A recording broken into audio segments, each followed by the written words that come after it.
This is February the 3rd, Monday meeting of the Local Government Committee in the House. We will open with an opportunity for any bill introductions. I don't see anybody rushing to the microphone.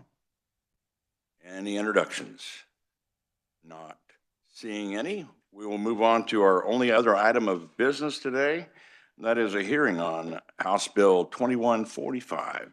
And Revisor Long, if you'll give a brief or a long introduction. Thank you, Mr. Chairman, members of the committee. House Bill 2145 is a brief bill, amends one statute, KSA 19-2699. Currently, that statute establishes the membership of the Cloud County Fair Board. It sets the membership, also directs how those members are to be appointed each year by the county commissioners for Cloud County. And then the amendment to that statute starts on line 17 with a new subsection, and House Bill 2145 basically makes similar provisions with respect to the Butler County Fair Board, establishes that Fair Board at 15 members. They are be appointed at an annual December meeting of the county commissioners to fill any vacancies. If possible, at least one member of the Fair Board is to be appointed from each county commissioner district. I believe there are 5 commissioner districts in Butler County, but I'll defer to our conferee to correct me if I'm wrong on that number. And then it provides that no more than 5 members of the Fair Board can be appointed from the county at large. The statute does provide terms of 3 years for board members and provides for filling vacancies if a position becomes open. And those term limit provisions, or term provisions, apply to both the Cloud County and Butler County Fair Boards that are listed under the statute. This would go into effect this summer, July 1st, if enacted, and I'd be happy to stand for any questions. If there are any questions for Revisor Long, if not, we have our conferee might be able to answer some questions as well. Any questions for the revisor? Yes, Representative Gardner. Yes. Is there a particular reason that just these 2 counties are mentioned in state statute? And is there another remedy other than state law that could solve this problem? My belief is yes, there probably is a good reason why these 2 counties are proposed in this statute. I'm going to defer to the conferee to provide you that reason because I do not know it. And once he has answered that question, then we can have a conversation about whether or not there are other avenues besides legislation to fix whatever issue they are having there. Anyone else? Representative Melton. Thank you, Mr. Chair. So if I'm reading this right, it's going from 12 people to 15 people? No, the first provision up there that starts on line 8 only applies to Cloud County. So Cloud County's Fair Board would consist of 12 members.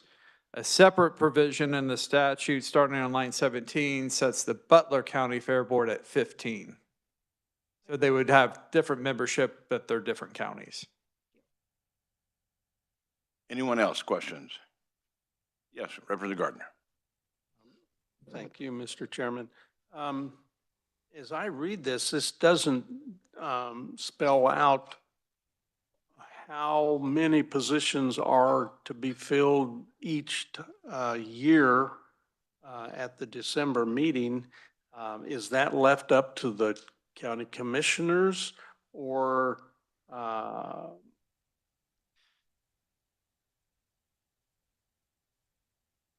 should that be in statute? How many, so that not the whole board isn't appointed at one meeting and then 3 years later that process goes on again? So the new language provides that the appointments at each December meeting would be to appoint those positions for expiring terms. So if members serve their 3 years and the term's expiring, then they could be reappointed or somebody new could be appointed to that position. My best understanding is there probably is a fair board for Butler County with members.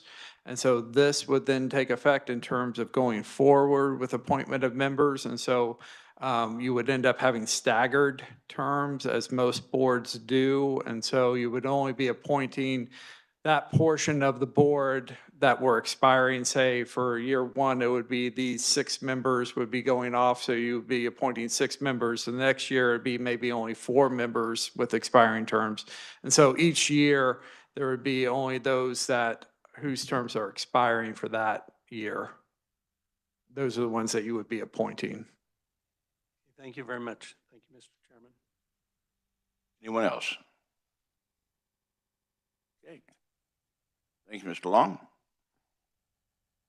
Now we have our conferee proponent. We'll open this portion of the meeting for oral proponent testimony from William Johnson, Butler County Administrator. Thank you for being here. Make our meeting worthwhile. Thank you, Mr. Chairman and members of the committee. Butler County is looking at this modification for one simple reason.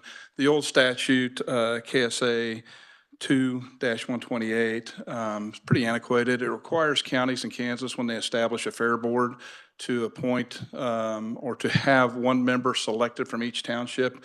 Based on Butler County's size, that's a 29-member board. Because of problems in the past with trying to get people from each township on the board, the Fair Board has rewritten its bylaws to include 6 additional at-large members so they can get people to show up and at least have a quorum. They struggle having a quorum. They struggle having members. If you're not familiar with Fair Board appointments and the typical Fair Board, annually they have an election of members based on stockholders. So you buy a $5 stock, you're a member then of the Fair Association, and you can stand for membership at the November election. This would allow us to pare that down to a 15-member board where we could go out and solicit members from the county commission to be on the board. Further, this change in language would allow most counties in Kansas, with the exception, I believe, of Johnson County, to, through charter resolution, go and modify their fair board by the Cloud County provision or the Butler County provision. If you're a 5-member board, you could follow the Butler County provision. If you're a 3-member board, you could follow the Cloud County provision. We would have taken the approach to using charter rule on this, but with a 5-member board, the Cloud County provision didn't work for Butler County. So that's part of the request today for doing this modification. So rather than having 105 different statutes, they have one that has 2 facets to it, and they can choose, if they choose to charter, that's within state statute to be able to select from and plug and play. Correct. Representative Pishney. Thank you, Mr. Chair, and that may have clarified the answer for me a little bit. We're in Finney County, and the process we've been using may or may not be in violation of state statute. I don't know, but we in our county, and somebody can help me here, whether it be Jason or Chair or Conferee, or I don't know who this question is going to, but in our county, they struggle from time to time getting enough members for the Fair Board. I think there are 20-some spots or for the Fair Board. But the process, the 10 years that I've been on there, is that the Fair Board officers will bring nominations to us as county commissioners, and then we yay or nay those. And And most of the time they're accepted because they're people we know and people that they have confidence in. So I'm not, and I'm not against this proposal because I think we need to help local government do what's effective in their place. But it always bothers me, and this, I think Fred or somebody brought this up, that it always bothers me that we're prescribing things here at the state level for local government when we should be leaving it to local government to make those decisions. So the point of my question is, why is this not a local government decision? Why is this in state statute? Why is that fair board? Why is that not left to the locals to say how they're going to select their fair board members? I'm going to leave that to our advisor. Yes, sir. Mr. Chairman, members of the committee, unlike cities which have constitutional home rule and can charter out of any non-uniform statute, counties have statutory home rule powers, which means if it's in the statute, the counties are limited as to whether or not they can charter out of a statute. In this case, there is a uniform statute, as the conferee mentioned, 2-128, and then one alternative with the Cloud County provision that's currently in law. And so the counties would not be able to just, as Representative Pishney said, just choose what is best for them because the counties do not have constitutional home rule. They would need legislative action for Butler County to do what they are proposing to do under this legislation. Thank you for that, Mr. Chairman. If I could, just one follow-up comment question, maybe. That was my presumption that it was the statutory versus constitutional home rule that was causing this. But I just want to voice my concern about us prescribing things at local government level through statute, and not that this committee can solve that issue today. I'm not asking for that, but just wanted to have it on record that this is troublesome to me, that we're prescribing how they pick their fair board members back in the localities. But I understand the difference between statutory and constitutional home rule. Thank you, Representative. Representative Blacks. And Will, I appreciate you coming in and your testimony. Thank you, Mr. Chair. I think the only reason that the county couldn't go ahead with this is the fact that you have 5 county commissioners as opposed to Cloud County's example of 3 commissioners. Am I correct in that? You are correct. Okay. So now what you're saying, and with the revisor making that statement, the counties, all counties in the state could follow as long as they have 3 commissioners or 5 commissioners. That is correct. And I believe the only county that does not have 3 or 5 is Johnson. Yeah, I think right. 7. And Wyandotte, yeah. Thank you for that clarification. Madam Minority. Thank you, Mr. Chair. I just want to make sure that I have my notes correct. This statute allows counties to go the Cloud County or Butler County route, but doesn't require them to go either way? Correct. Okay. And then I think this is for Mr. Long. What would happen if we just nixed the whole statute?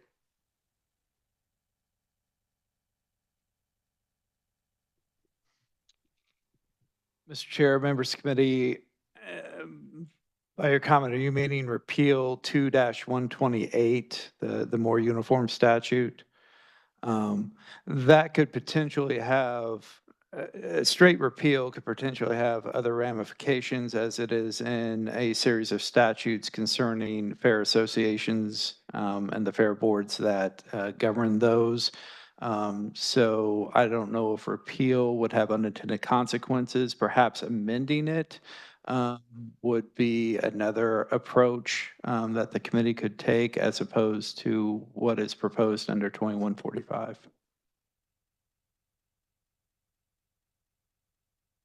Representative Barth. Thank you, Chairman. And, I think this is another Jason question here as well. And I just want to clarify too. So it allows for a county fair board to choose to either go with Butler or Cloud County's ways based on what's in here, or they can keep doing it the same way they're doing it today. Can you specify exactly in the bill where it says they can do that? Yes, sir. Mr. Chairman, members of the committee. So 2-128 is not being amended by the bill, so the counties could just continue to operate under that statute for the appointment of their fair board members. Because KSA 19-101A does not prohibit counties from chartering out of 2-128, and because of the existence of KSA 19-2699, the appointment of fair boards is now non-uniform, and so counties can charter out of 2-128, but they would be limited to just the provisions of 19-2699. So they could charter out and either use the Cloud County fair model or the Butler County fair model. That is not explicit language in the bill because that is derived from how county home rule case law has come down and how 19-101A has been interpreted by the courts. Another question? I did have a follow-up question, please. I guess it's a little concerning to me that there's literally one county here, one person that is a proponent of it. So I do have some concerns about, I don't know how this has come about. There are any negative ramifications that we're just not hearing about at all. I do need to look up that code that, or the statute you mentioned that it allows for them still, and I did not catch it, the KSA number for. If you That's in could, the Butler Appeals. It's a you could different provide one. that for Not them. it. Can you provide it again if you wouldn't mind, please? The uniform fair board statute is 2-128, and the county home rule statute is 19-101A. And our conferee comes representing the Butler County as a whole. And we make these public hearings so that counties across the state, cities across the state can be watching what's going on in the legislature, especially during this 90-day session. And we have the opportunity then to receive their comments by mail and by email and by coming to the meeting. And no one came forward with any commentary as this has been posted. That's so. Yes, Representative Pishney. And in the spirit of full disclosure, Mr. Chair, I lean on the Kansas Association of Counties quite a bit since I served previously on that board and been very close to that group. And I did reach out to them the other day without seeing any verbiage on this bill. And they are not concerned about what's happening with this bill, or they would have been here this morning. But they feel that it is in the best interest of Butler County to go forward, and I don't believe I'm speaking out of turn when I say that. Thanks, sir. Any others? Great time. We've got an hour. Not seeing any. Thank you, Mr. Johnson, for your testimony. Thank you, everybody, for allowing me to testify today. I appreciate it. Is there anyone else wishing to testify as a proponent? Not seeing any and not seeing any others in the audience, we will close this hearing on HB 2145 and we'll take action at a later time. I will call for any neutral. Looking at the same person and not. Is there any opponent testimony to be given? And none online, correct? Okay. No one be online. And now we'll close this hearing on HB 2145. Thank you, Mr. Vice Chair. And that is the end of our business for today. We'll have a pretty good slate of business on Wednesday, and we might approve some minutes. You'll be watching for the minutes to come to you and review them before the meeting, and we'll take an action on those as well. All right, and we are adjourned. Thank you.